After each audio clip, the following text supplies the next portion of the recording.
ළමයි පළවෙනි ලෝක යුද්ධ කාලෙදී යුද්ධ කරන්න ඉංජිනේරු තාක්ෂණය හොඳටම පාවිච්චි කරපු රටක් තමයි ජර්මනිය කියලා කියන්නේ. ඔය හිට්ලර්ගේ කතන්දරේ තියෙන්නේ අන්නේ රට ජර්මනිය.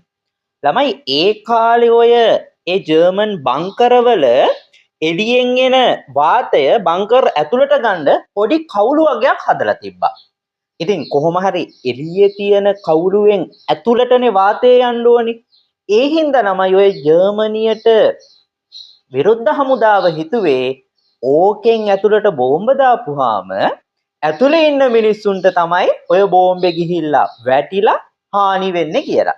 හැබැයි ඇත්තටම එහෙම නෙමෙයි වෙන්නේ. ඇතුළෙන් එක කවුළුවක් වගේ තිබ්බට ඔය කවුළුව ඇතුළට යද්දි වය්යකුරක් වගේ හැදිලා ආයේ එක කොටසක් ඒ කවුළුවේ එක කොටසක් එක මාර්ගයක් අහපව් එළියටම විවෘත වෙලා යනවා. එක කොටසකින් ඇතුළට වාතය යනවා අනිත් කොටසින් ආයෙත් ඒ ඇතුළේ එළියෙන් විවෘත වුණ මාර්ගය අහපව් එළියට විවෘත වෙනවා.